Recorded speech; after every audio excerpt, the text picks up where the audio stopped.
They tried to take down the new girl, not knowing she was the base's admiral. That line sounds like a plot twist from a movie, but it is really a lesson about power, perception, and the danger of underestimating people.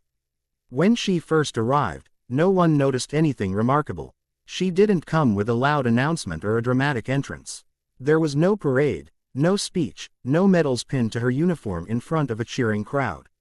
She walked through the gates like anyone else, carrying her own bag, observing quietly, learning the rhythm of the place. To everyone watching, she was just another newcomer trying to find her footing. And because of that, she was treated like someone easy to overlook. People made assumptions quickly. They always do. They saw someone new, someone unfamiliar, and decided she must be inexperienced. They decided she must not understand how things worked around here. Some thought they could test her, push her aside, or use her as a stepping stone to make themselves look stronger. Others dismissed her entirely, believing that real authority always announces itself loudly. They believed power has to shout to be real. So they tried to take her down. They questioned her decisions before she had even made any. They spoke over her in meetings. They laughed quietly when she asked careful questions, mistaking strategy for uncertainty. They tried to trap her with rules, overwhelm her with pressure, and expose what they assumed would be weakness. What they didn't realize was that every moment they underestimated her, they were revealing more about themselves than about her. Because she wasn't reacting the way they expected. She didn't raise her voice. She didn't demand respect just to prove she had it. She listened. She observed. She took mental notes of who led with integrity and who led with ego. She saw who followed blindly and who thought critically. While others were busy trying to win short-term battles, she was studying the entire field. And that is what real leadership looks like. The truth was, she knew this base better than anyone else in the room. She understood its strengths, its weaknesses, its history, and its future. She had trained for years, faced challenges far greater than awkward power plays or quiet disrespect. She had made decisions that affected thousands of lives, learned from failures, and carried responsibility that most people never even see.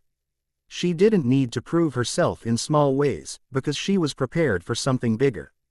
Still, the attempts continued. They assigned her tasks meant to make her fail. She completed them calmly and efficiently.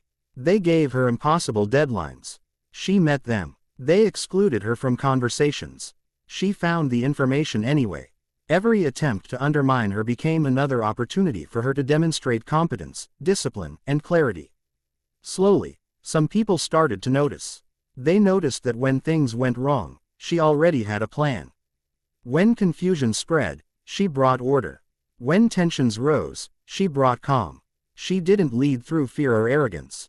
She led through consistency. And consistency is powerful, because it cannot be faked for long. Then came the moment everything changed. A crisis hit the base, unexpected, fast-moving, and serious. Systems failed. Communication broke down. Panic began to spread. The same people who had tried to take down the new girl suddenly found themselves without answers. The leaders they trusted froze, arguing instead of acting. In that moment, experience mattered more than titles, and clarity mattered more than pride. She stepped forward. Without hesitation, she issued instructions, clear, precise, and effective. She coordinated teams, restored communication, and redirected resources where they were needed most. She anticipated problems before they fully formed and solved them before they could grow. People listened, not because she demanded it, but because her confidence was backed by results. And when the crisis passed, silence followed. That was when the truth became impossible to ignore. The new girl wasn't just capable. She wasn't just experienced. She was the admiral, the highest authority on the base. The one ultimately responsible for everything they had just seen handled with such skill. Shock spread through the room. Embarrassment followed. The people who had tried to take her down suddenly understood what they had done.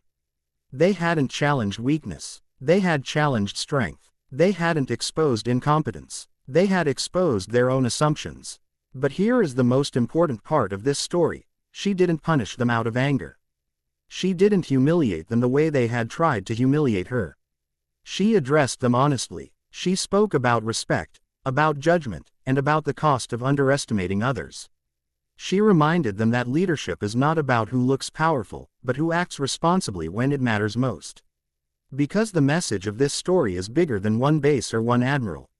It is about how often we misjudge people based on appearances, labels, or first impressions. It is about how society teaches us to equate loudness with authority and silence with weakness. And it is about how dangerous that mindset can be.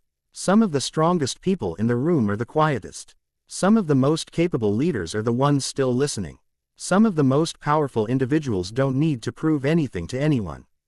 They just show up. They do the work. And when the moment comes, they lead. So the next time you see the new girl, the new student, the new teammate, or the person no one is paying attention to, remember this story. Remember that you don't always know who you are dealing with. Respect should not be earned through fear or dominance, but given through basic human dignity. Because sometimes, the person you are trying to take down is already standing at the top. And sometimes, she's the admiral,